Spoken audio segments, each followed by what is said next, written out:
School District 96 Committee of the Whole meeting. Kathy, would you please call the roll? Okay. Mr. Barsadi? Present. Taylor? Here. Mr. Olick? Here. Mr. Hunt? Here. Ms. Claps? Here. And Mr. Muirhead? Here. A quorum is present. Thank you. With that, we'll do the welcome first. We'll do a welcome, or I'll invite Dr. Erin Dwyer up for a welcome to Hollywood. Good evening, Dr. Ryan Toy and members of the school board. It's so great to have you here at Hollywood. The last time you were here was October, so a lot has happened since then. We actually have had a very busy year of growth and learning here at Hollywood as we celebrated our 100th day of school on Monday. It was quite fun here. Ms. Quaz and Mr. Ansky were dressed to the nines as 100-year-olds, even with their like walkers and such, and we've had our kids dressed up, so it was a lot of fun here. Ms. Gilhooly surprised her third graders with a glow room as their classroom. They walked in and everything was glowing, which was a lot of fun. But it's been a lot of learning opportunities for our students over the past 100 days. Our ELA curriculum, the kids are really intrigued and engrossed in the topics. Some of those topics that they've learned, kindergarten was nursery rhymes, first grade was the human body, second grade was Greek myths, and actually Mr. Murray has just recently found a play that our second graders went to thanks to our PTA last Thursday at the Irish Heritage Center, and it was called the Mythomania. So the kids got to learn about all of the Greek myths that they had learned about in their ELA curriculum. It's been really cool to see our second graders walk into school with books that they've gotten at the library or the bookstores on Greek myths. So opening up topics that second graders probably wouldn't have had if they hadn't had this ELA curriculum. Third grade is on to astronomy. Fourth grade really loved poetry. And fifth grade, Mr. Trimmer actually dressed as a knight one day when they began the Don Quixote unit. So a lot of fun learning in ELA and bringing all of their skills together. Math has been an area of focus not only for our students here at Hollywood, but our staff. That's some of our PD. We are working on our What I Need time, as I kind of described in October. Our staff have gone through 3 professional development days with our coaches in planning our win time for next school year for our mathematics time. This PD has really opened up the teachers' eyes to just some things in iReady that they didn't really have time to delve into that really is going to also help their core curriculum teaching. So really exciting opportunities for both our staff and our teachers. SEL is always the focus here, but I feel like it's really embedded in everything we do here at Hollywood. Just recently, as we came back from winter break, we know that sometimes that we have to build our community back up after 2 weeks off. The kids kind of get out of their routines, and so they come back and we have to build their classroom communities and also our school community. So we implemented something called compliment bones to go with our Huskies, and students would receive compliment bones if their whole class was caught following our expectations. And the game was that their homeroom teacher could not give the compliment bone. It had to be a different staff member. So it could be a visitor. So if Dr. Ryan Toy was in our building, she could give a compliment bone. But our goal was over the month of January, every class had to receive 30 compliment bones. And if they did, we would take part in the Winter Olympics. So at our February town hall, the students learned that all classes actually went above and beyond 30. They will learn the winning class tomorrow, but they got to see our staff compete in Winter Olympics games in front of them. And then over the past 3 days, we have had classes come in, and Student Council has sponsored Winter Olympics, so they've gotten to take part in that, which was fun. Our SEL challenge now is our kindness challenge. So every day over the announcements, I give a challenge for them. Today was write a nice note for somebody in your class. It doesn't have to be long, but just a nice note of kindness. So always embarking in making sure that we're looking at that SEL component. Winter benchmarking was a huge success here at Hollywood. I think it's something that our staff is really excited for and really proud of our kids. We really focused on goal setting with our students. So one thing that we did for our 2nd through 5th graders was we gave them a bookmark, and it showed what their fall score was and then what the goal was for winter. And then they were able to circle if they met their goal or not. And it was really cool to hear the kids talk about how they met their goal or how they exceeded their goal or how close to their goal they were. And then we talked about how we continue to build on that for the spring. So really bringing in that environment of focusing on their own growth and talking about what these assessments mean and what that shows to us and how that helps our teachers kind of plan their curriculum for the rest of the year. We also focused on just setting protocols to ensure that students had a successful testing environment and that they were prepared for that. So as we move forward, spring is a really busy time. As I'm sitting looking at our calendar, and we had PTA last night, and just kind of going through the calendar from now until the end of the year, it's like, wow, things are going to move fast. So during February, we're going to kick off our One Book, One Hollywood. So we do have that book. We have not announced what that is, but it's going to be a great one. We also are planning for our first Hollywood Cultural Night, which will be in March. So you will receive an invite to that. And then we have a plethora of PTA events. Our PTA is wonderful and provides us great opportunities not only for our students but also our families. We just had a roller skating night at Fleetwood, which was a lot of fun. So we're very lucky to have that partnership. We're excited too. I'm excited to bring some student presenters in April to the April board meeting where they have a surprise for all of you. I know Dr. Ryan Toy kind of emailed you, so that's kind of a sneak peek as to what they're going to be talking about. And then just kind of for district summer school planning, I am the summer school principal, so just so you know, that is off the ground and running. We've got a great amount of staff who are interested in teaching both the enrichment and skill building, so more information to come, but we are set to begin July 13th and run through August 6th. So I just want to thank the board for your continued support in what you provide to our schools because it really fosters such a great environment. And we look forward to the next half of the year. So thank you so much. Thank you. So I'm very curious, what kind of games did you play for the Winter Olympics? So we did speed skating. So Really? that was you stood on paper Okay. and Oh, had to all right. race across. We did curling, so bean Okay. bags onto Yeah. the bobsledding, which was quite a hit. We have some fun videos about that, with that. I mean, some of our teachers were actually practicing in hallways at the end of the school day before. We had ski jump, and then our fifth one was, figure skating. So they had to come up with a little dance routine and figure skate. So lots of fun. And Yeah. really all of our staff were part of that, which was fun for the kids to see. Yeah. too. We do a backyard Olympics thing, so it's like a take on. So as soon as you said it, I was like, You're okay, like, wait a I need minute. ideas. Yeah. Yeah. It's fun, We might be able to find some pictures on social media. Oh, yeah. right? Cool. Thank you. Thank you. All right. So that brings us to public comment. Do we have public comment tonight? See if anything, we do not. No. Okay. I'll read the statement anyway because that's the habit that we're trying to build here. The board welcomes and encourages community engagement at all board meetings. Therefore, time is allocated at the beginning and end of each meeting for audience members to address the board.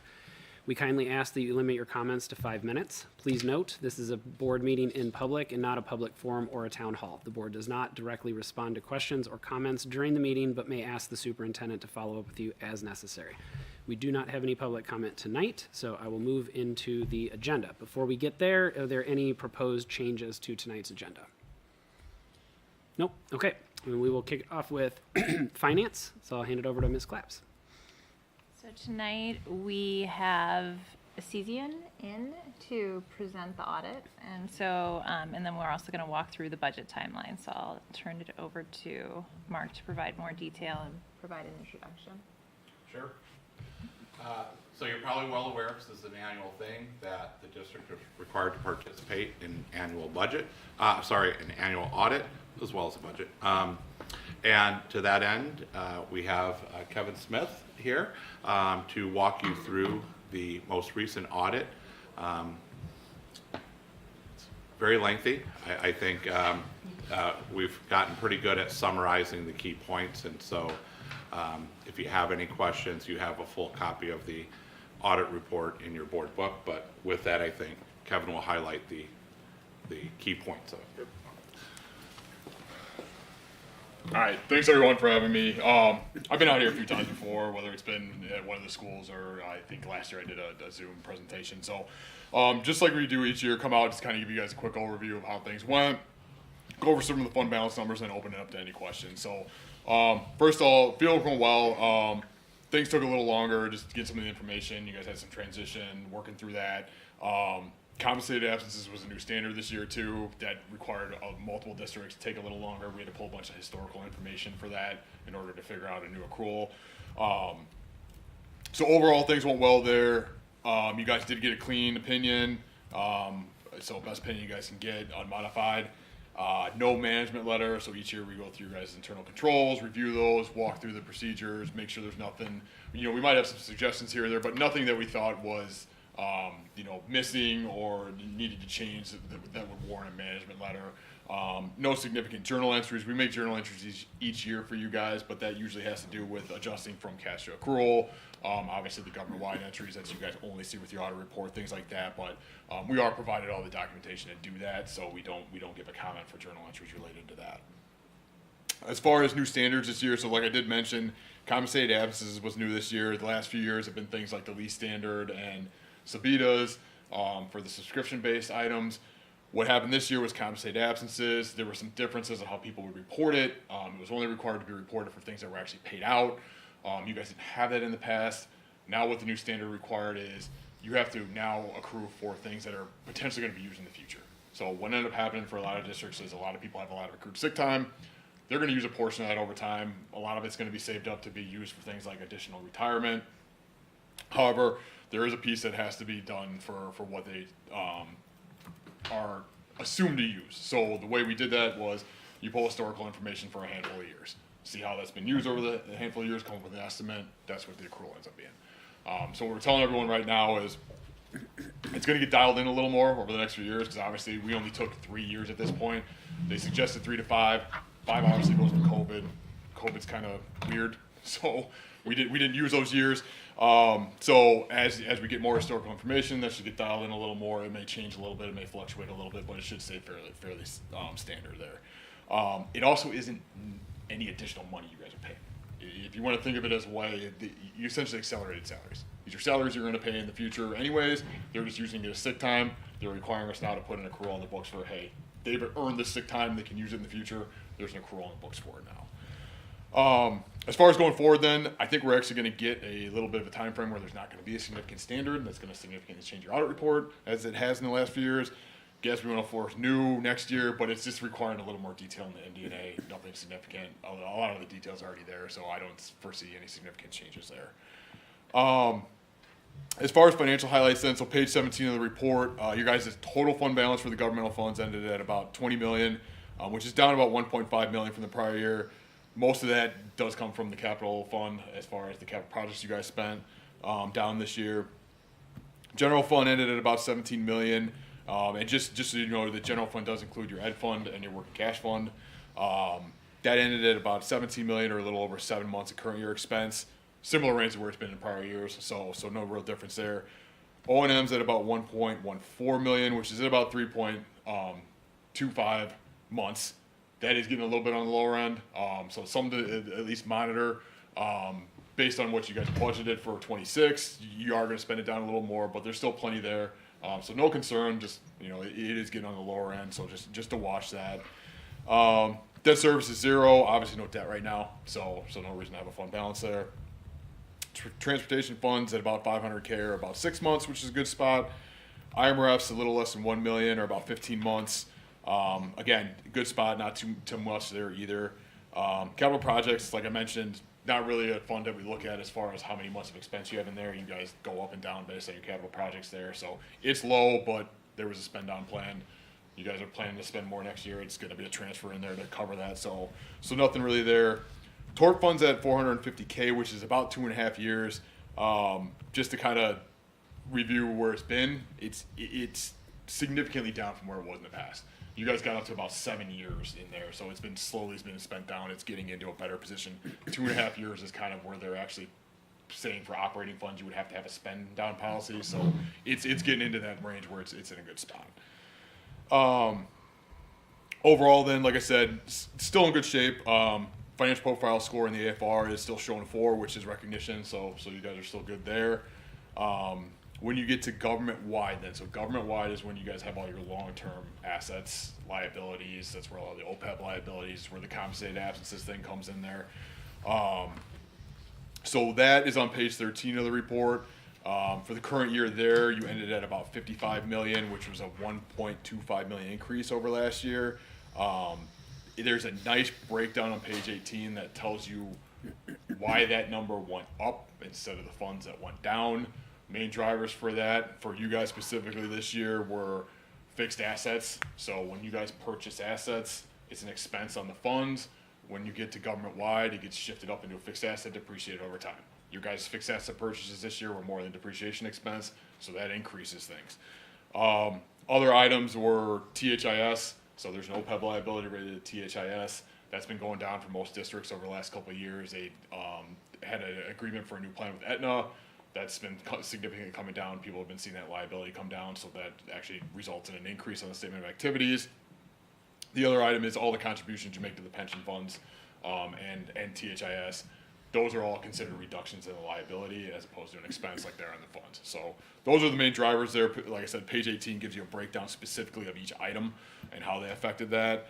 As far as footnotes then, the only changes you're going to see from last year are related to compensated absences.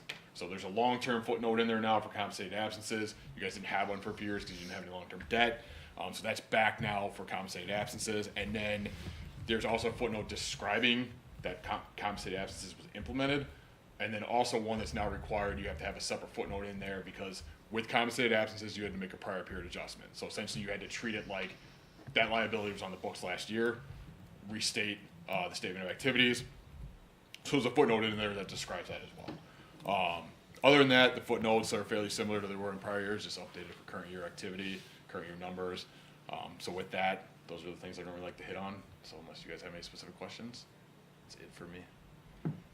Just one from me. I noticed there's a part in there that lays out that the actual versus the budgeted expenses and revenues is off by a significant amount due to the state retirement contributions. Is that like something that's pretty standard? Should we be budgeting for that? Or is it like every year this is basically going to show up as a spread between budgeted and actual? So it depends. So you can budget for it, but you don't know what that number's going to be.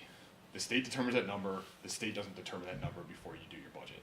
So people that do budget for it, we would usually say you can go off of last year, but it fluctuates up and down like last year, so you could still potentially have it even though you budgeted for it. So some districts just choose not to budget for it and just make the note that, hey, the only reason that this is in there is because we didn't budget for the state retirement contributions. For you guys, it's an in and out. It's a revenue in because the state's supposed to be contributing in, and then it's an expense out because they're contributing to the fund. So from a budget to actual perspective, it's not of any concern necessarily. You're not worried about going over for that and stating that in the report of like, this is the only reason why. It's fine. Numerous districts do it that way. Some of them do budget for it. Again, some of them still have it even though they budgeted for it because they budgeted for it based on last year, and then it ends up being a significantly different number from what it was last year, and you still have a problem.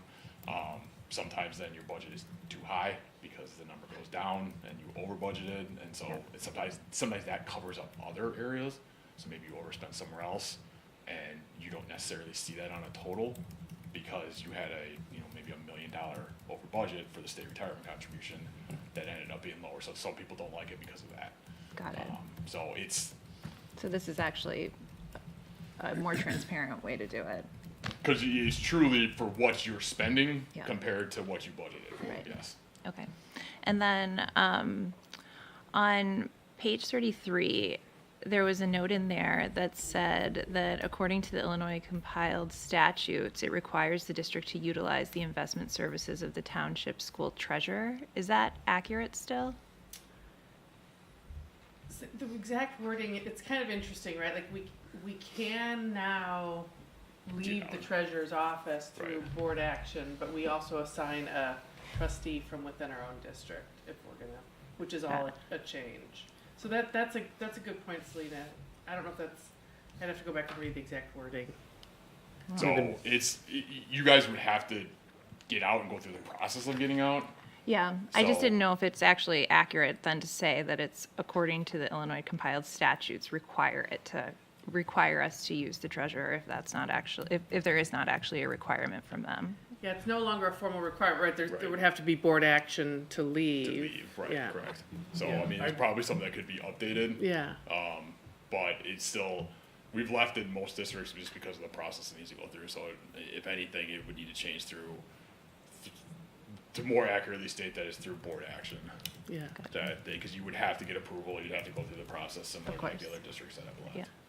So, Okay. so it's not something that you could just tomorrow decide that you're not gonna participate. Right. So, Yeah. so there still needs to be something in there noting specifics around, you're in it until you're proved to be out of it, essentially. Gotcha. Okay. Helpful. That's my only questions. Thanks for coming out. Anyone else? I just have a comment. Well, two maybe. I mean, honestly, so last time we were here in October, Mark was actually, we were talking about this whole topic, and you kind of gave the warning of like, you've been spending a lot, maybe chill out. Very high level summary of what you were saying. But something that we've been paying attention to. We had some major capital projects that we have been funding for a long time, and that's been a part of the conversation that you've given us every year.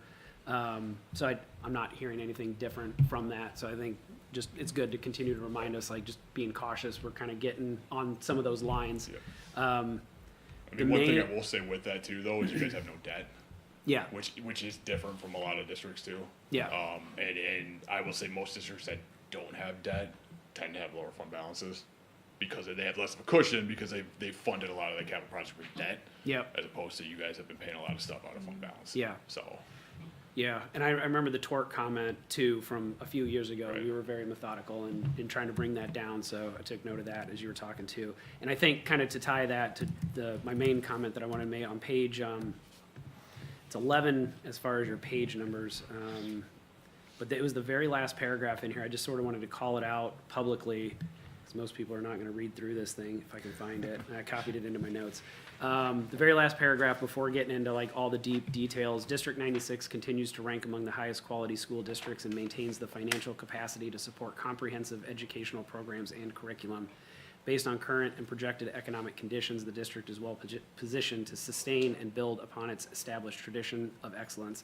I appreciate that comment for the recognition of the financial side, but we're always talking about the challenges in this district, and there will always be challenges, but I mean, I think when you look at other districts, we're in a great spot, and there's always opportunity to improve, but we're, just to kind of remind people, we are in a pretty good spot here, and we'll continue to improve, and we'll continue to push things forward, but I just appreciated that comment, just how concise that it was there, and kind of recognizing that, so appreciate that being put in there. I think it's a great point, and I think, there's another part in here that talks about all of the renovations and maintenance projects that we've done over the years with like $12.3 million at Ames, $6.3 million at Blythe, $8.8 million at Central, $2.5 million at Hollywood, $6.3 million at Hauser, and then purchase of the administration office. And all of those were done without referendum, and it's because we have had a board and an administration that has been financially disciplined over time and has been careful about the way they spend. And so we are in a good financial spot, and I think that it just should be recognized that the pockets, as you said, aren't as deep as they once were, but we're still in a really great position, and we've been, I've only been here for 2.5 years, so I can't really take credit for this, but there's been a lot of financial discipline, and it's been really well managed here over time. Yeah, and it wasn't in the too far past where it wasn't that. I don't remember where it was, but I read there was a note to 2015, I think it was, or something. There was a period up to 2015 where it was, I'll use the word chaotic, just it was, we've done a lot in the last 10, 11 years to kind of rectify a past situation that wasn't that long ago. So Yep. a lot of work to get where we are today. So appreciate the commentary in there, and I just wanted to say that publicly because I think just people in general, you tend to remember and you tend to focus on the things that aren't going well, and sometimes it's hard to kind of step back and see all the things that are going well. And we, like I said, we got our problems, and we'll keep pushing forward to correcting them. But we're in a pretty good spot. I think we got a pretty good school district in our hands right now. So, thank you. Yeah. Well, thank you. Anybody else? No? All right. Thanks. No, but thanks for bringing that up. That was very valid to note that comment. Yeah, thanks. Thank you, Right. guys. Thank you. Thank you. Kevin?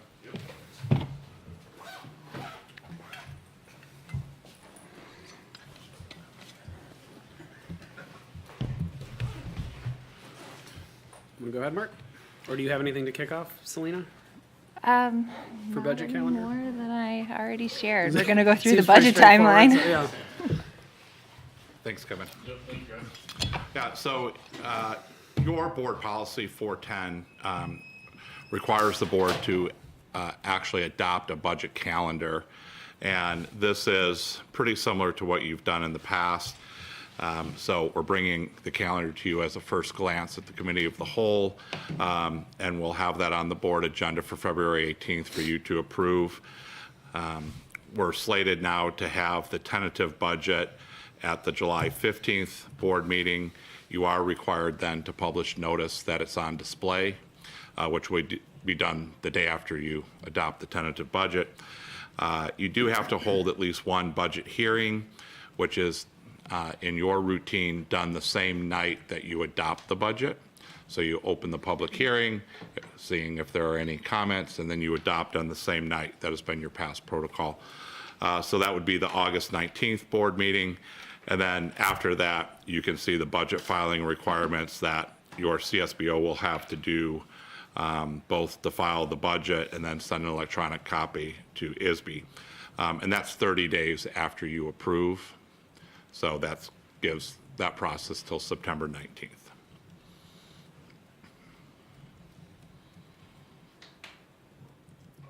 Questions? Pretty straightforward. Yeah. All right. Yep. Thank Okay. you. Thank you. All right, and that is it for finance. So we will move to education. Mr. Hunt? All right, well, tonight we have a mid-year teaching and learning update, which consists of student achievement for the mid-year, updating and showing, demonstrating via graph where we're at in terms of comparison to previous years in other districts. CKLA implementation update, advanced learning interim update, and grades 6 through 8 math resource review. Take it away, Angela. All right. I am going to actually not start with the mid-year achievement report quite yet. Oh, yeah, I am going to start with the mid-year achievement report. Look at that. All right. Good evening, and I'll run through our mid-year achievement report and let you know where we're at as of this winter benchmarking period. So we'll talk about the winter benchmarking, our growth in FastBridge, our growth in achievement in MAP, and then I'll address some key takeaways that were noted.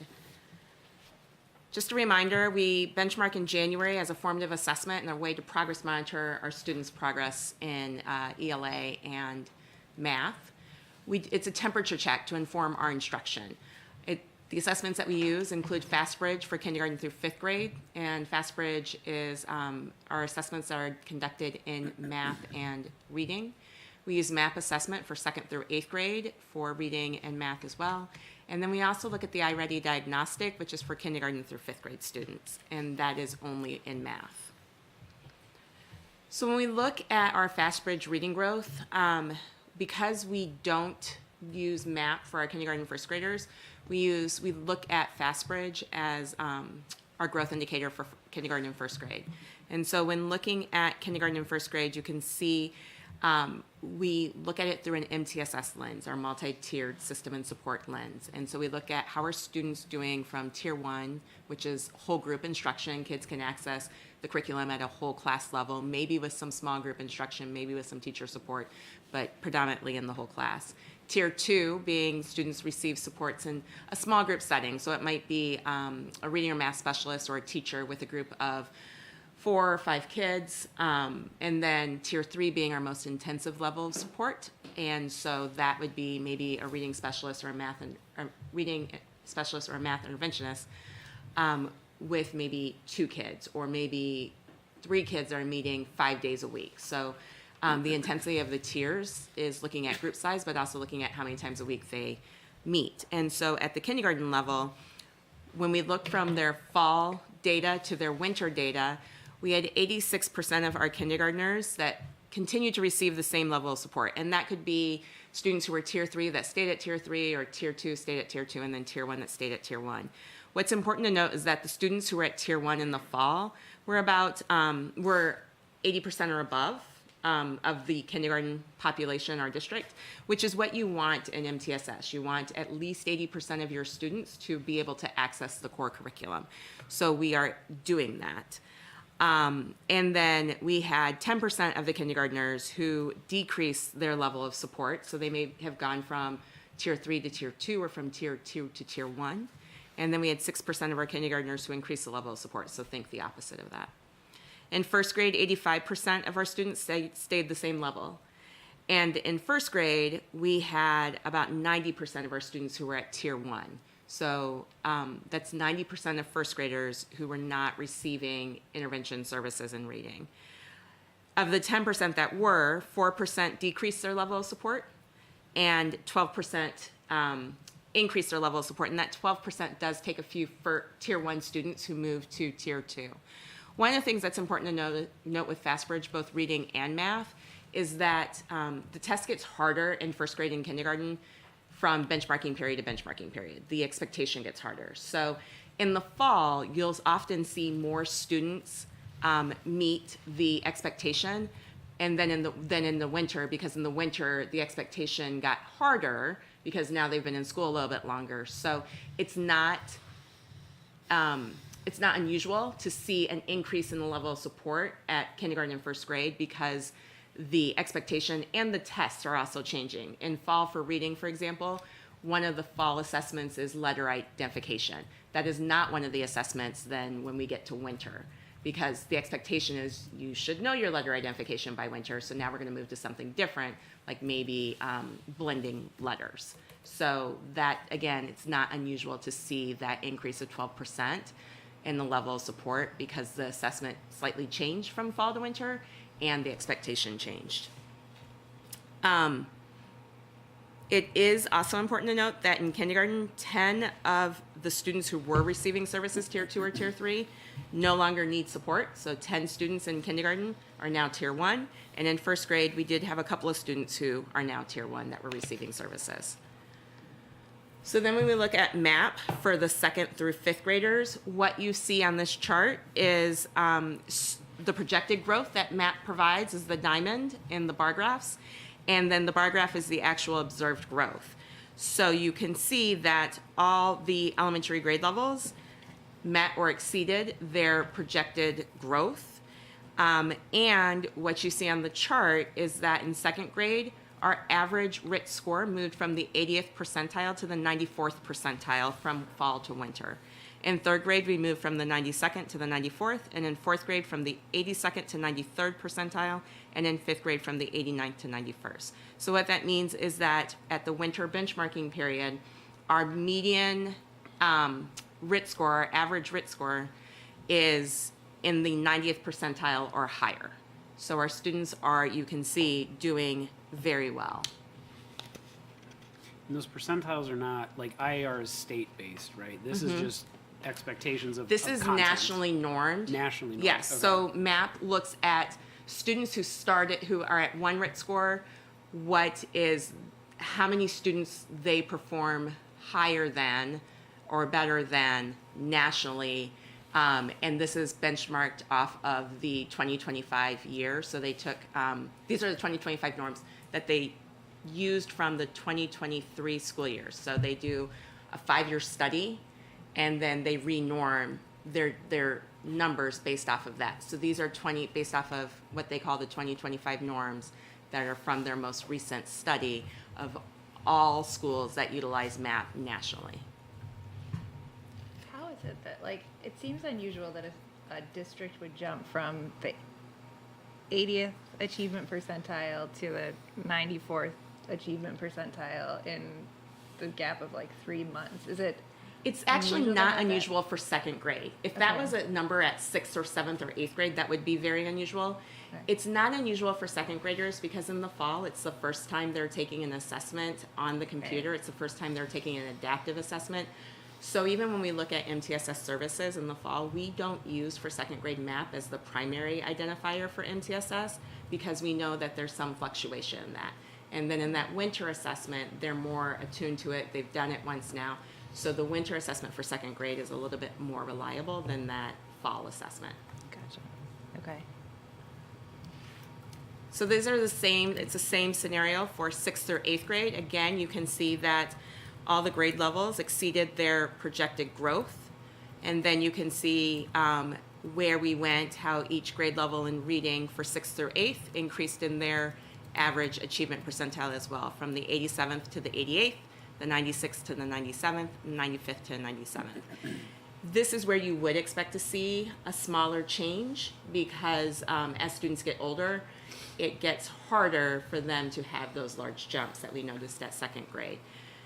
You can also see that students who went, like the average percentile went from the 96th to the 97th at 7th grade, but the RIT score increased 3.4 RIT points. So it looks like 1 percentile, and that may for some people not be a lot, but it is 3 RIT points, and that is significant. So then when we look at FastBridge math, looking again at kindergarten through 1st grade, 89% of the students received the same level of support, 8% decreased, and 3% increased their level of support. In 1st grade, 85% received the same level of support from fall to winter, 4% decreasing and 5% increasing. And in kindergarten, 96% of our students are accessing the Tier 1 curriculum. So that 8% is 8% of 4% of all the kindergartners in our school district. And then at 1st grade, 92% of our 1st graders are accessing the curriculum at a Tier 1 level. So as we know, we are a high achieving district. This data just continues to support that. We had 7 kindergartners who no longer need MTSS support at the winter benchmarking time, and we had 12 1st graders who no longer need math support at the winter benchmarking time. Here is our MAP data for 2nd through 5th grade. And again, everybody met or exceeded, every grade met or exceeded their projected growth. We have that jump from 76th percentile for the average RIT to the 90th percentile, and it's the same situation again, fall of 2nd grade. You're going to see something lower, but then you see it kind of level off then at 2nd grade. 3rd grade, they moved from the 87th percentile to the 95th percentile. 4th grade, the 90th to the 95th, and 5th from the 91st to the 94th. And then looking at 6th through 8th, all of our middle schoolers also exceeded their projected growth, with the percentiles going from the 96th to the 94th in 6th grade, the 96th to the 95th in 7th grade, and the 82nd to the 90th. So when you look at just the percentile, you think, why did they decrease? What's going on? How do we handle that? And again, 90th and above percentiles are great. So it's not that it's a bad thing. But the other thing to look at is what that RIT score was. So at the 96th percentile in fall, it was a 223.2. In winter, 228.8 is a 94th percentile. So our RIT score, we're still increasing. And you can see that for 7th grade as well. We are still increasing in score. It's just that that number in the winter with the national norms shows it's better than 94% of the students who are nationally normed. Can you, did the comment you made on with reading, the RIT score, so the 223 to the 228 is significant. Mm-hmm. So like, can you help me understand how to comprehend that? Like what level of significance is that? What do you mean, what level of significance? So we went from 223 to 228, but we fell in the percentile. So how should I be thinking about this? Like that feels good. Like I'm not concerned about it, but I feel like I sort of ask these questions every year because I kind of forget when we come back to it. But like going from a 223 to a 228 is still good. Yeah. And so like how should I think about that as being significant? Is there like a layman's way of saying, like, is it just the percentage increase? Is it 5 point? Like, is each point worth something, or just? No? That's a great question that I'd like to explore just a little bit deeper on how to answer and not answer off the cuff. But that is a good question, and I will explore that and get back to you on that. Because the whole concept of this makes sense to me, but when I get into the granularity of it, I kind of lose myself sometimes.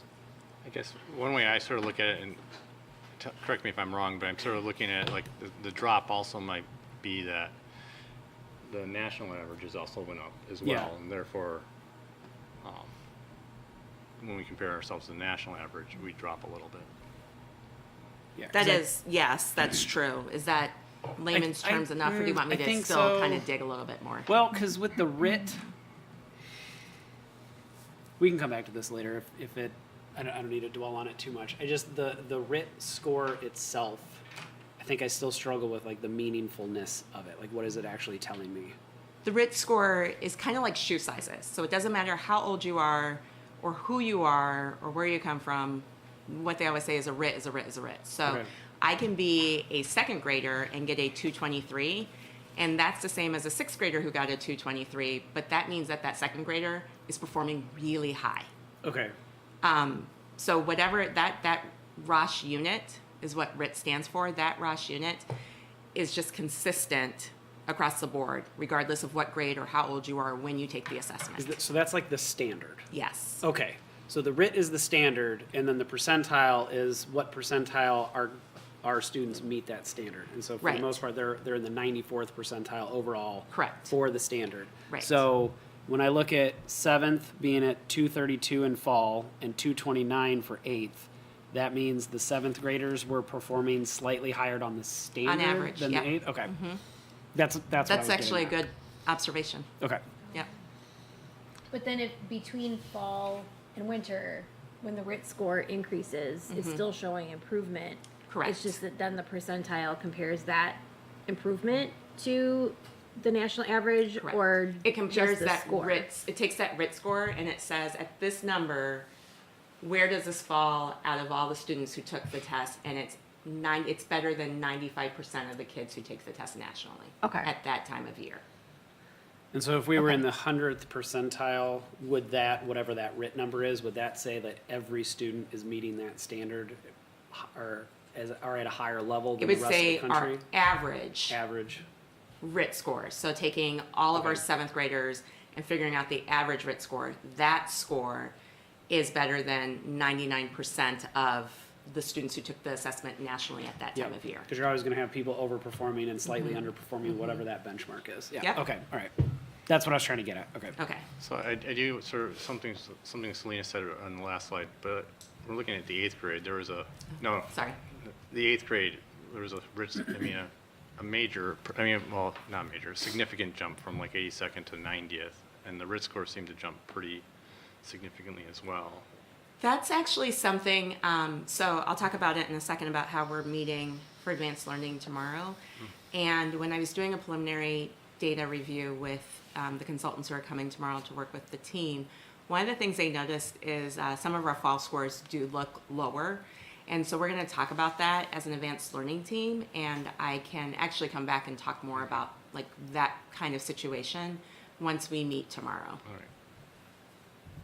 Because that's something that they've noticed when looking at our data, 2nd through 8th grade is actually consistent for many grade levels, that we are performing a little bit lower than you would expect in the fall based off of where they come from in the spring.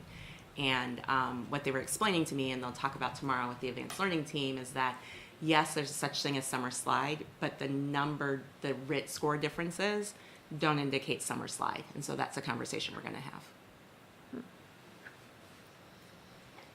And so generally speaking, would my general expectation be that the 223 goes to 228 and then the 232 to the 236 and then that 8th grade number should theoretically be higher than 236? Like if you're continuing to build? Oh, I see what you're saying. I mean, that's Generally reasonable. speaking, yeah. Yeah, but not always a what full would happen. expectation, Right, but like right. generally speaking, that's Because- kind of what you would. Also remember it's the average, right? So you could have outliers that pull it down Okay. or even bring it up Okay. because it is an average. Okay. So we don't norm. Okay. It's a straight average. Okay.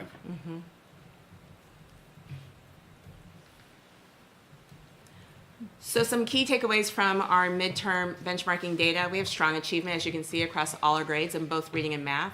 Elementary literacy, elementary literacy remains a district strength. We have strong math performance in all our grade levels, and we're showing effective early intervention systems and MTSS support practices when you see students decreasing in their level of support. Our middle school students are continuing to perform well above our national averages. But you know, there's always ways that we can improve. Nobody's perfect. And so we just want to continue monitoring, because remember at the beginning I did say that this benchmarking period is about informing instruction, and it's a temperature check.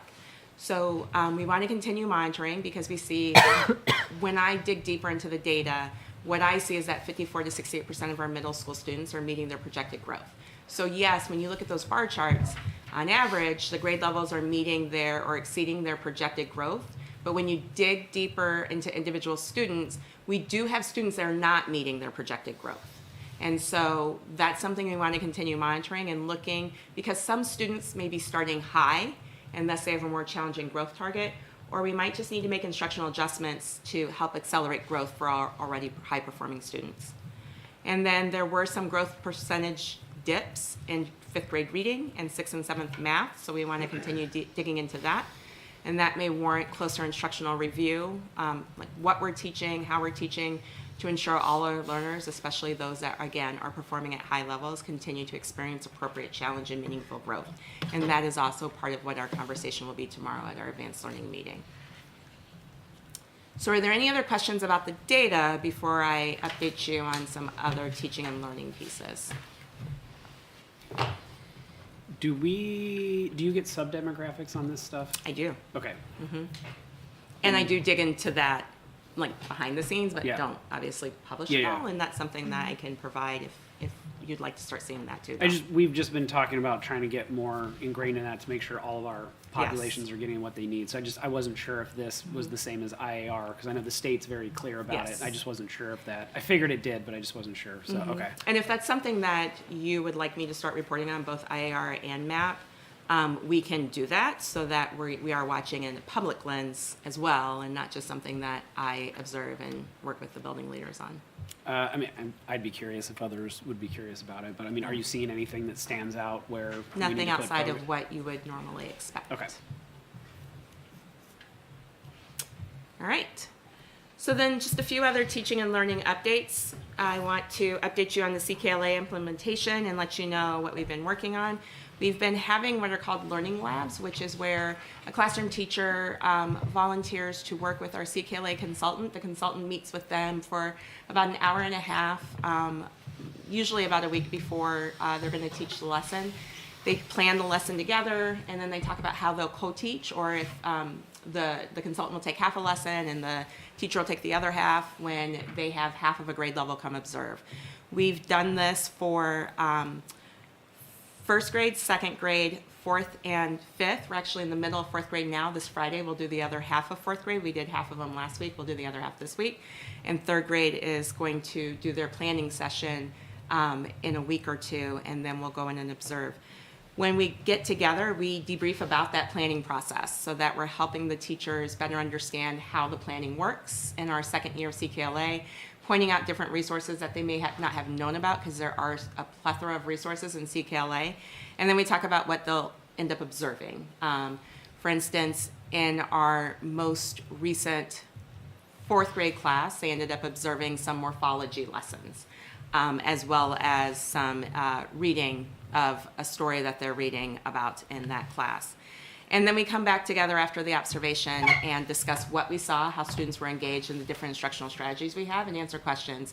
Chris, the consultant, will answer questions then for the staff members about the planning, the teaching, and then we go into talking about scope and sequence, pacing, and making sure everyone's feeling comfortable with where they're at with CKLA.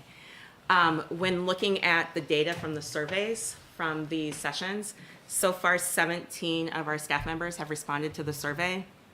And from that, 100% of them have felt that the session has made an impact on their professional growth or their student growth. And 11 out of 17 of them have said it has deepened their knowledge in the subject area. And 14 out of 17 of the responses have said it will lead to an improved learning for their students. And so after every session with half a team, everybody gets a link and they're able to take the survey if they choose. And so that's how we got those 17 people.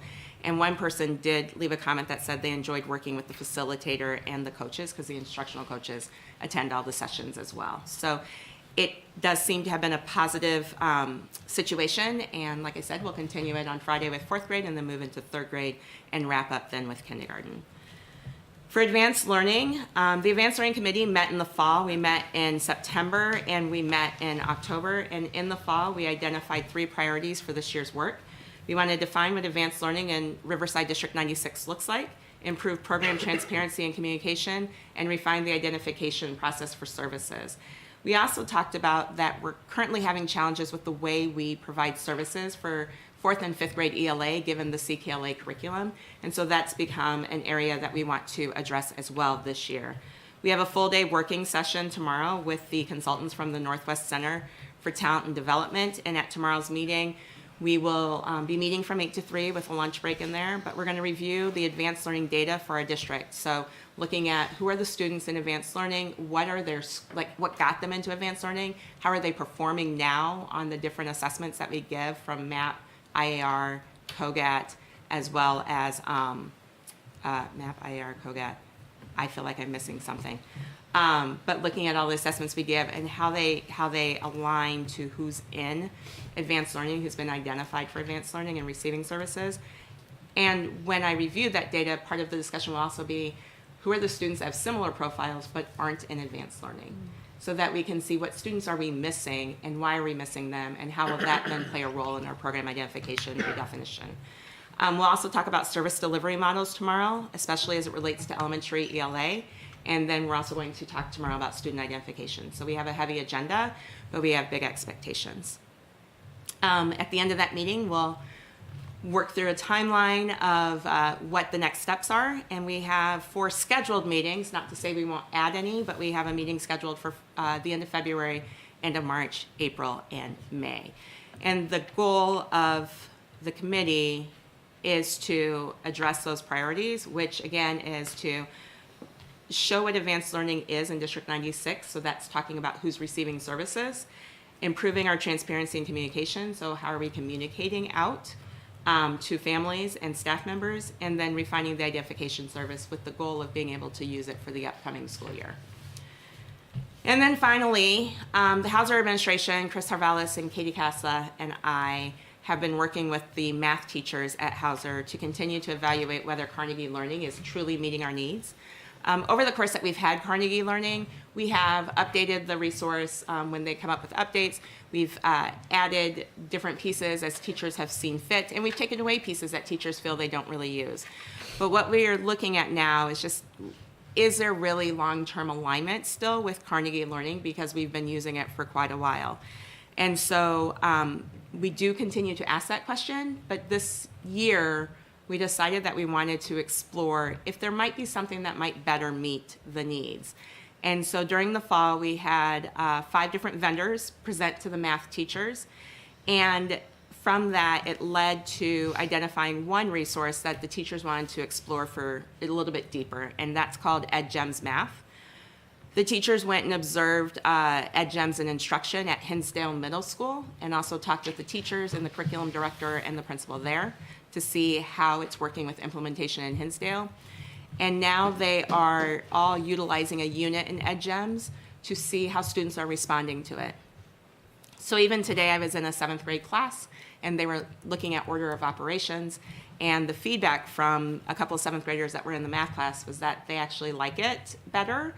They feel it's a little bit more organized. They feel that they are a little bit more engaged. One student was happy it's not in a book. I did let him know if we choose to purchase it, it's going to be in a book again. But that's just a couple of kids I talked to. As we go through this process, if it's something the teachers continue to enjoy, we did have a teacher who is having their evaluation, the formal evaluation coming up, and during their pre-observation meeting with Ms. Caessa, they were raving about how exciting it is for them too. So if it is something that we continue to proceed with, we will get more student feedback than just me observing it, doing an informal walkthrough in a classroom and talking to 2 random kids.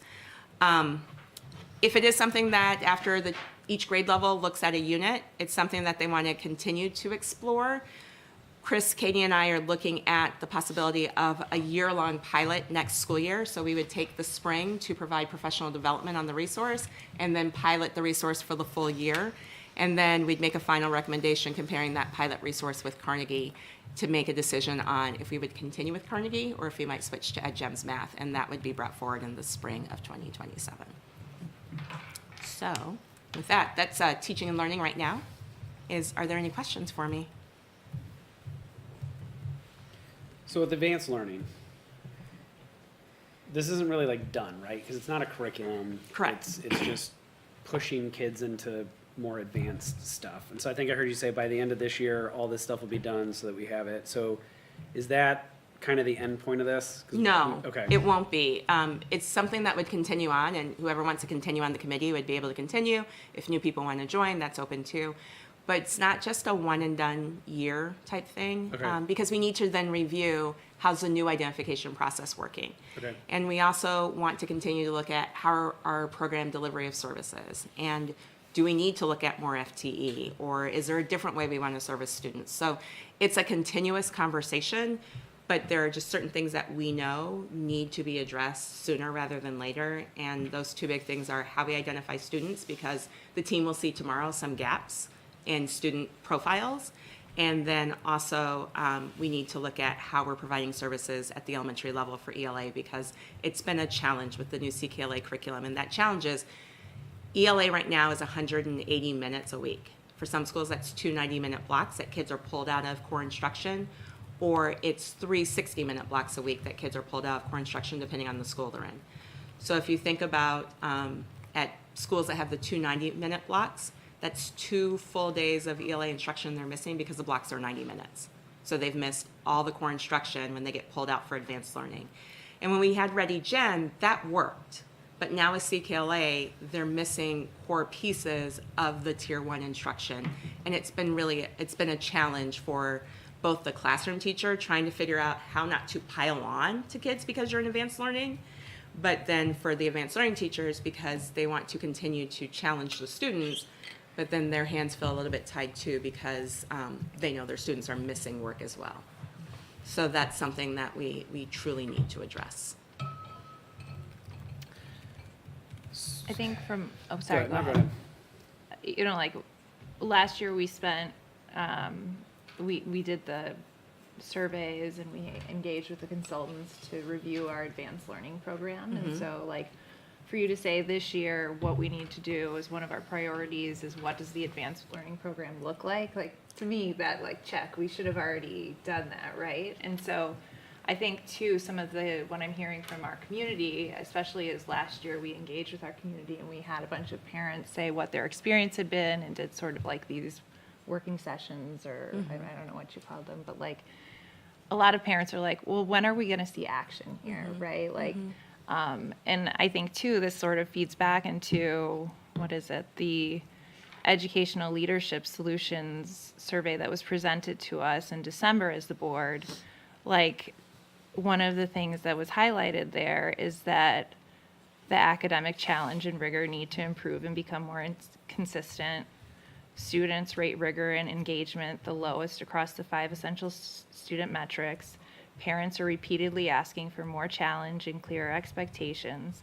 And I'm sort of hearing that from my community as well, is that people feel like their kids need to be more challenged. And so I love that we're sort of at a point where we can prioritize this, and would just encourage, if there need to be more resources that we need to apply to make sure that our students are at all levels being challenged, and that, we're identifying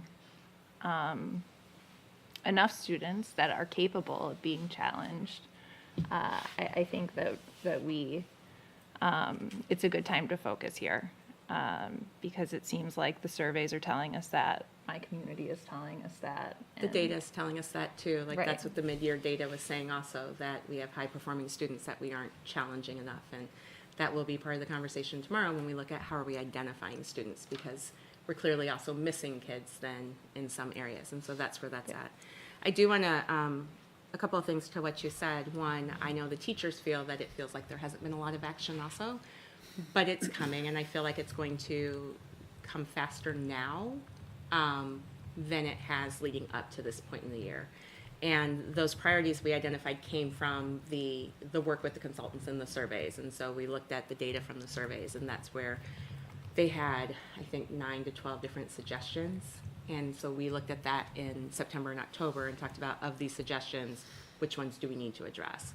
And so that defining what advanced learning looks like is more about, like, who's in advanced learning. I know one of the concerns is also, we talk about advanced learning being part of the diamond of MTSS, but we really truly don't have a way to meet those true tier 3 enrichment students. And so that's one of the things when we talk about what does advanced learning look like, it's how are we identifying and meeting tier 2, but also tier 3 needs. And that's where some of the gaps are too. So I understand what the community concern is, and I think the teachers also echo some of that concern. But we are still moving forward. It just feels like we're going slow to go fast. Okay. Once there is like the evaluation of students and sort of looking at who's getting into this program, what their success has been relative to those who haven't made it in the program, you did mention that there's like also a need to look at the curriculum. Are we talking about like next year there could even be new curriculum for the advanced learning group, or is that sort of something further down the path? That's a part I'm not sure on, because I want to work with the team and especially the advanced learning teachers on if it's a new curriculum or if it's different resources for them, or if it's utilizing CKLA but getting training to utilize it in a different way for them. It also depends on how we utilize the continuum of service, but like what services we provide, because again, we want to look at how can we stop pulling from core for 2/5 of the week versus having them so looking at how it's delivered as well. So I don't know if it's resources or time, and that's part of all of that conversation tomorrow too. And I'll come back to the board table with an update from this full day meeting so that you guys are being updated regularly on our progress as well. Yeah, I think I can appreciate the move slow to go fast, absolutely. But that's the same sentiment that I have is like, I went back through my notes and we were, I don't remember where we were, but we were talking about this in October of last year, of 24, which means I think we probably contracted with Northwestern before that. So I mean, it just, or maybe not. But I went back and looked at some of the notes. We kicked off the team in October 24th of 2024. At least that was part of the slide deck that you presented. So it does feel like it's taking a long time, and so I can appreciate the slowness, or moving slow to get it right. But that's why I was also wondering, is there really ever an endpoint either? So we're doing our evaluation, we're figuring out the most important things to tackle first, but then it's a continuing evolution to constantly assess this, because it's not just a curriculum. It's Exactly. how are we embedding it? How are we focusing on the students that need it, or supporting them? All that too. Okay. So by the end of, I But think you'll what I heard- see tangible pieces before the end of the school year. Yeah, okay. So yes, it's a continuous process. Yes, there's some of the conversations around it, but you'll see the foundational tangible stuff will be pieces. done. Right. Yeah, okay. And then it'll Before just the end of the be year. keep executing, analyzing, and evolving from that point forward. Do we need to continue paying Northwestern for these? For now, services? yes. Okay. Let's look at where we're at the end of this year and maybe not next year. Okay. I don't remember how we set that contract up. Is it just hourly services? Yes. Or what? Yeah, okay. All right. But the data analysis that they're going to provide tomorrow, I wouldn't have been able to do. So it truly is a resource right now, and they also have knowledge of different ways to service students, as well as things that have worked in other districts that they've seen, research they've done. So right now, they're a good resource for us. But again, depending on where we're at the end of this year, we may not need them to go forward for the reflecting and refining. Okay.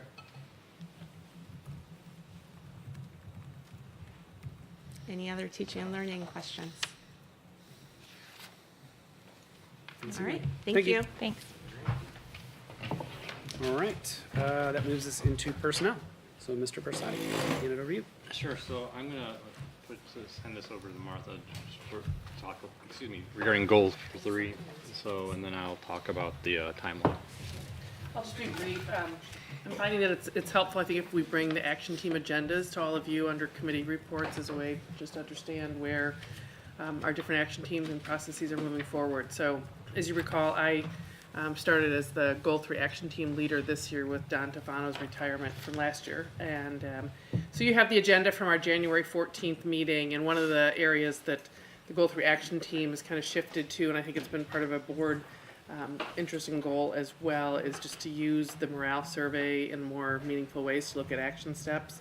As you know, we revised, are using a revised tool from EAB on a morale survey, which actually pulls out sort of district level morale responses as a separate area to consider, which is, I think, interesting and helpful to this committee. So again, looking at that morale survey, we've talked before in the past, recognition and value and visibility and communication from the district office continues to be areas for us to continue to focus on and grow.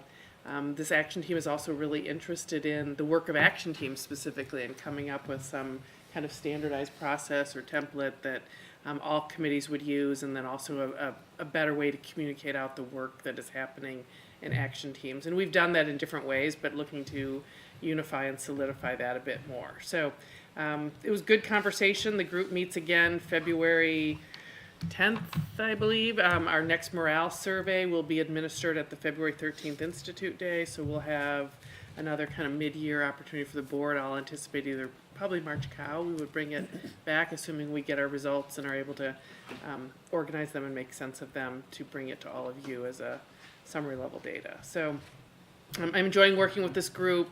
A lot of really dedicated people that are very focused on just how do we continue to make sure that this is a great place, not just for our kids, but a great place to work, and that our staff feel satisfied and connected and their own sense of belonging and being able to participate in doing meaningful work. So that's my overview. So, as many of you probably already know, we started the search for the superintendent. We don't have any candidates. This is a marathon. I'm not a race, but a marathon. So, we have started. We've already got some proposals in, actually, from pretty much the 5 vendors that would help us with the search.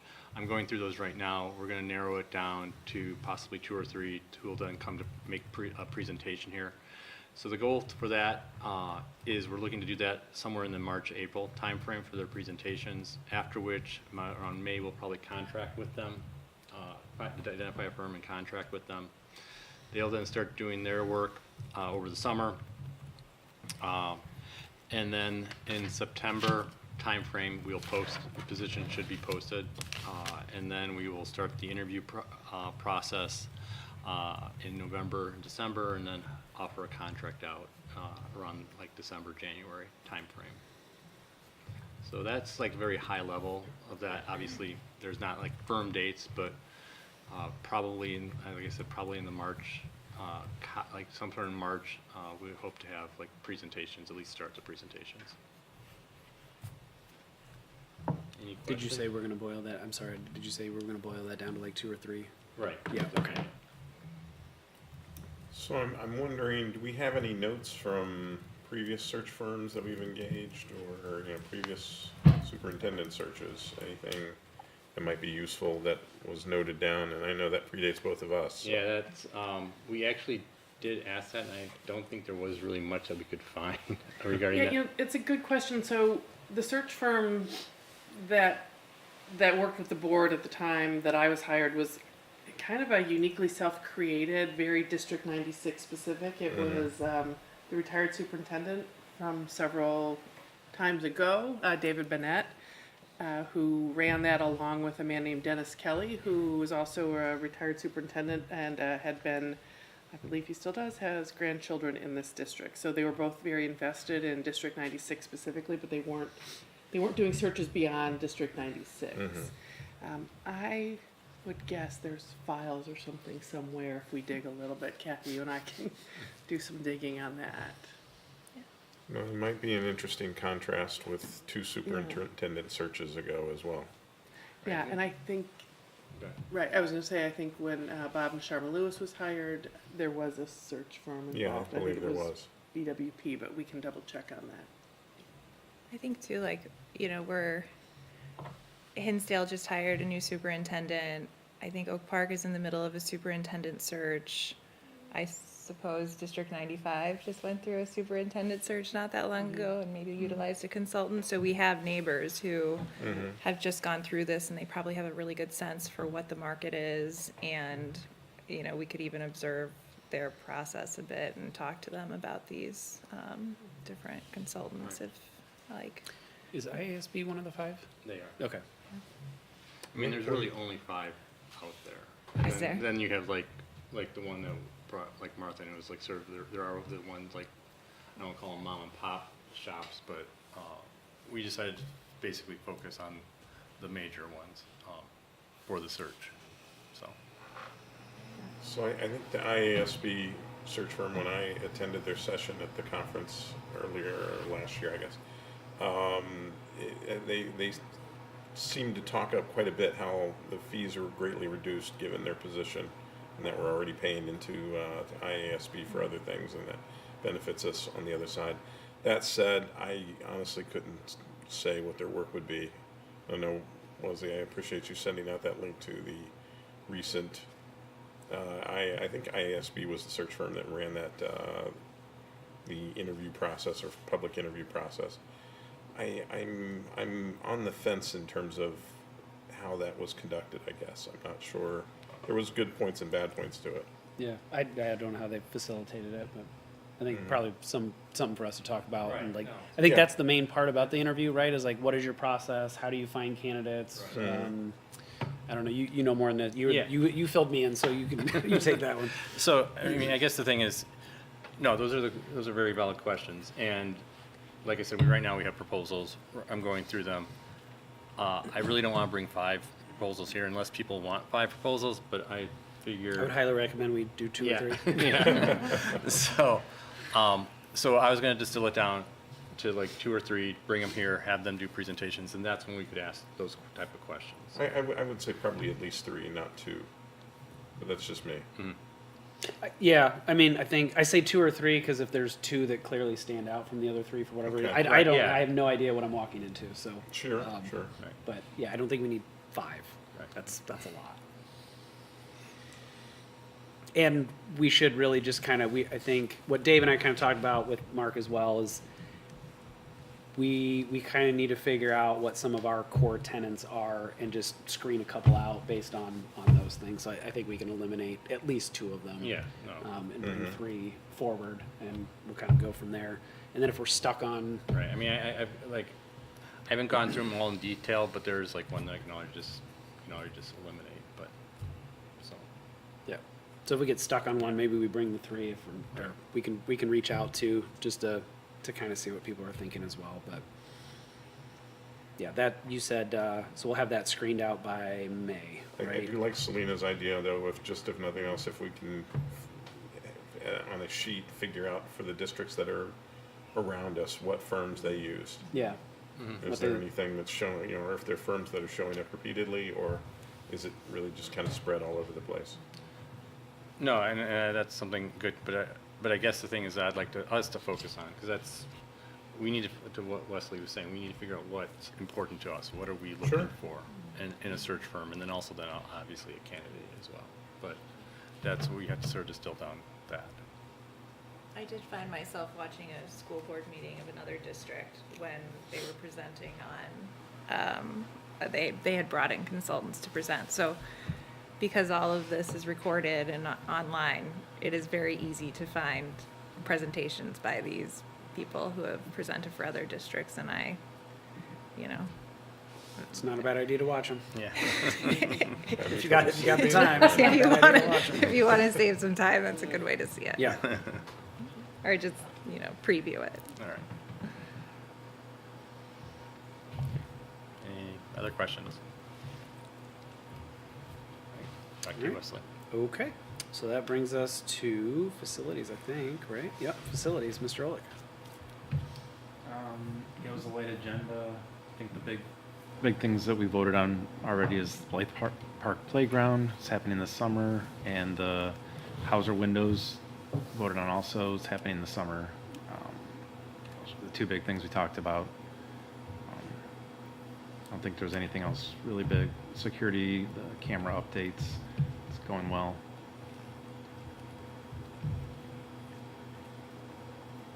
What was the bids update for the playground equipment?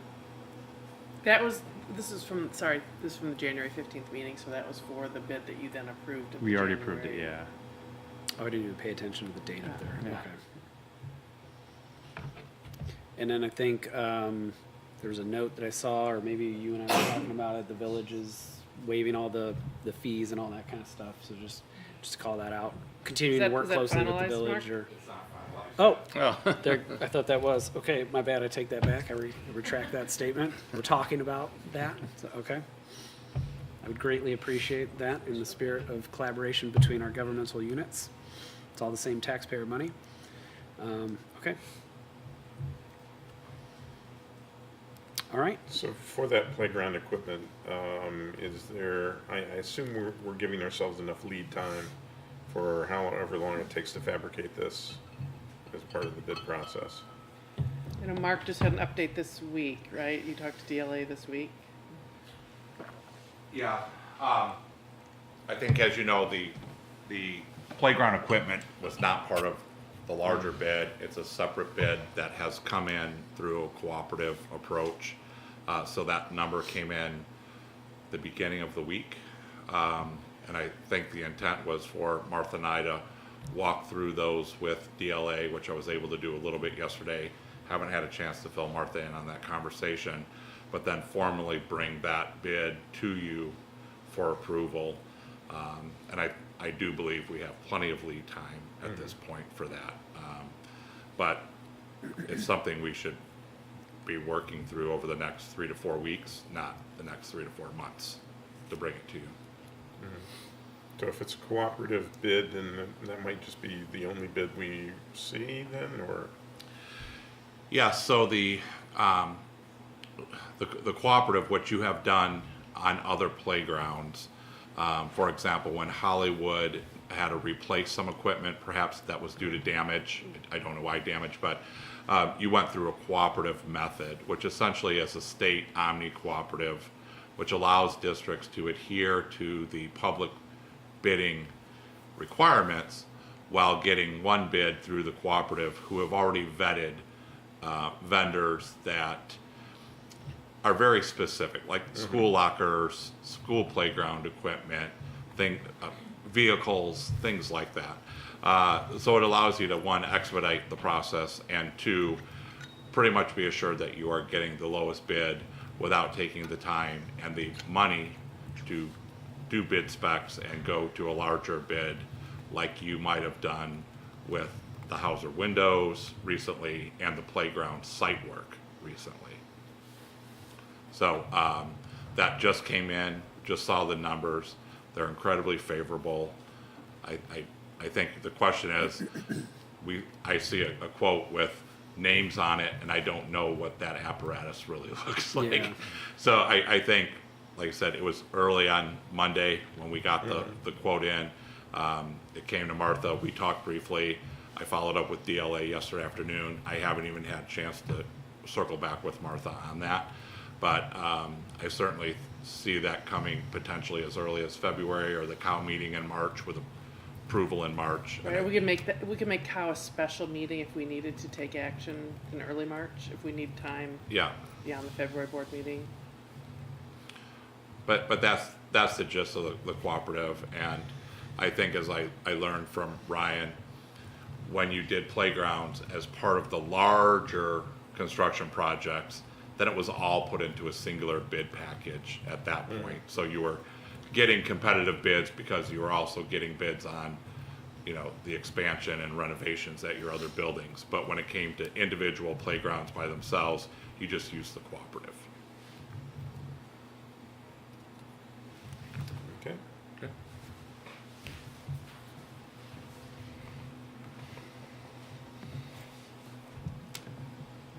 Okay. Move on. Stephanie's not here, so I guess I'll just. We have family engagement Yeah. ahead of that. Oh, I'm sorry. I am sorry. I am sorry. I didn't have my agenda in front of me. I felt like I was missing something. I apologize. Family Engagement Committee, Ms. Kalick. Oh, thanks. So, Family Community Partnerships met on January 20th. We talked a little bit about some upcoming, one upcoming parent information session that's being put on at Hauser, kind of intended for Hauser parents. That's happening on February 9th at 7. Monday.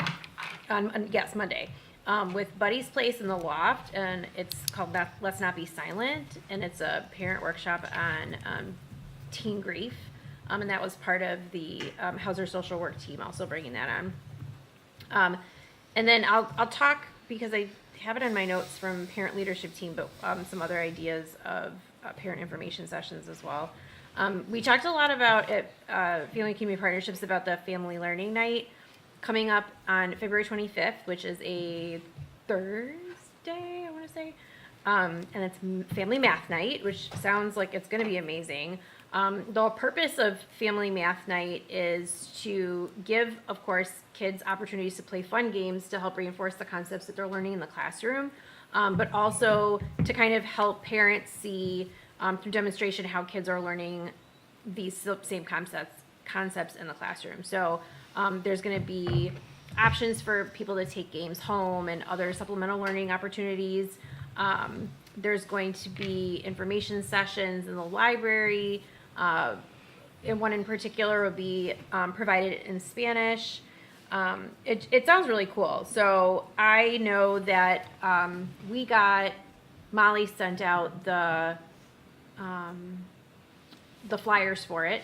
And so I sent it out in my PTA newsletter for Hollywood. So I think everybody's kind of starting to send those out. I think I saw it. It's already up on the website as well. So come, bring your kids.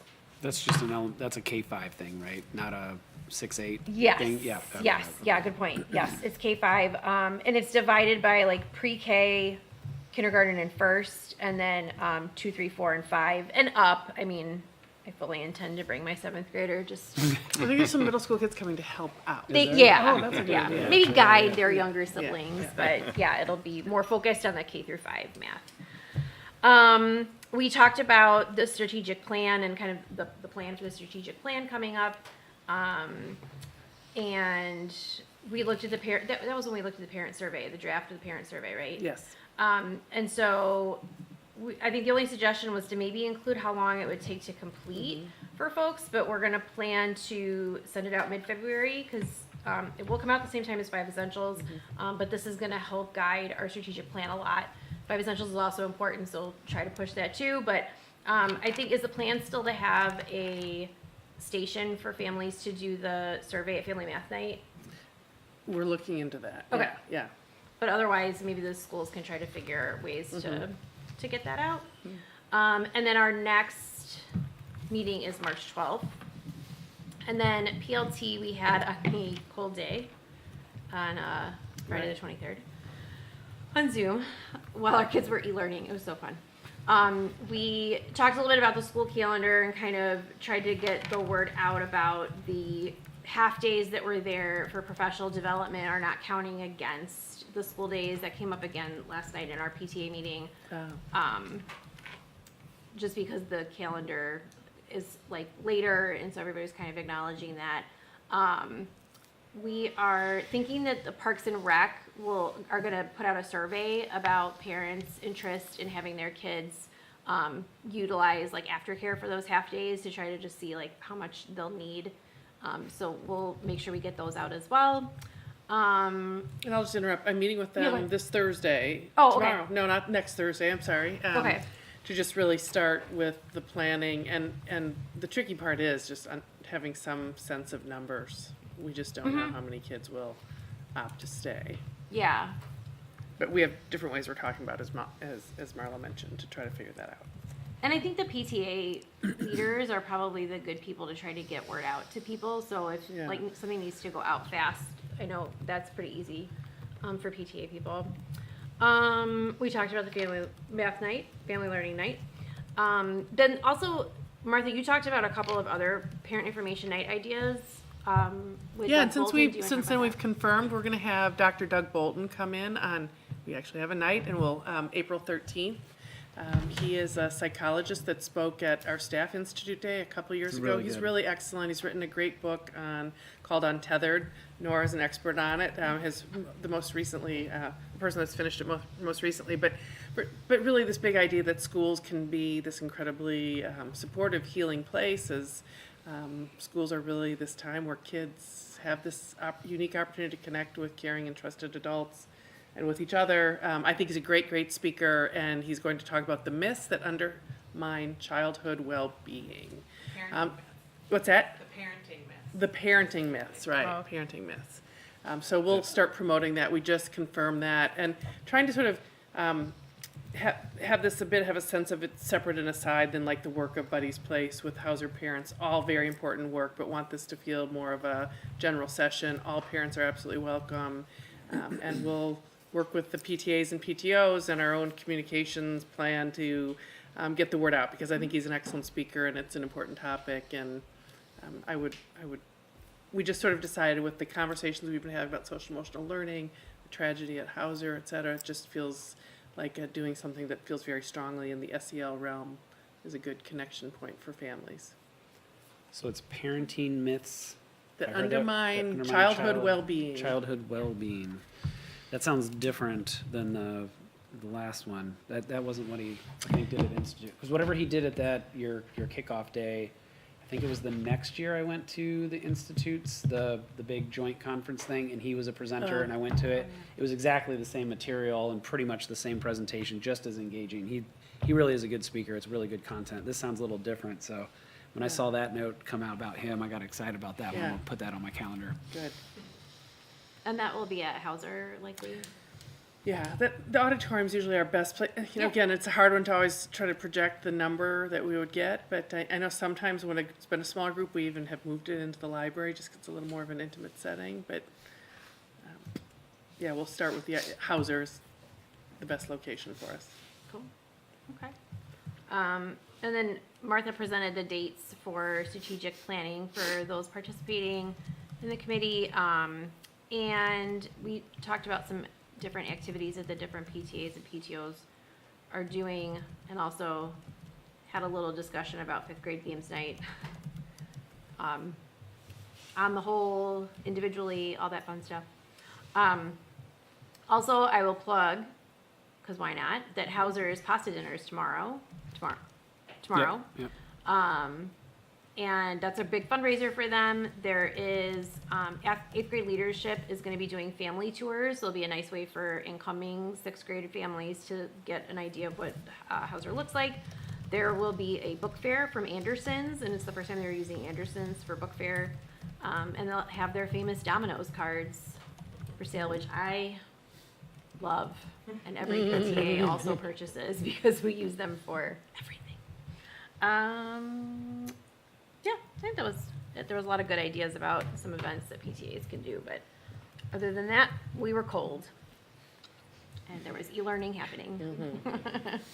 We appreciated parents joining us while Yeah, I think they had it was their a great kids over on discussion. e-learning in the Yeah, other area of the house. little bandwidth problems here and there, but that is it. Okay. I apologize again for skipping over. Now, Policy Committee, Ms. Gunn was not able to be here tonight, but really, I'm assuming that, was there anything that she wanted to bring up? No, there was no additional discussion on the Press 120, and we have it all set to go for approvals at the regular board meeting in February. Any comments to take back from any second readings before we get there or to discuss tonight? No? Okay. I'm remembering there were a couple of the policies had a choice, and I'm not sure that we had gotten on the choice on those, maybe sticking with the defaults. I think we had talked, yeah. Sticking, Yes, they're Yeah. noted on the agenda. Okay. okay, yeah, I thought we were sticking with the defaults. Okay. All right. That's the agenda tonight. Nobody came in, so I'm guessing no more public comment, or no public comment. So future dates are February 18th, as we just discussed, regular business meeting at 7 p.m. in Hauser Auditorium. March 4th, committee of the whole meeting at 7 p.m. in the multipurpose room at Ames. March 18th, regular business meeting at 7 p.m. in the Hauser Learning Resource Center. And April 1st is canceled because we will all be on spring break. And with that, this meeting is adjourned.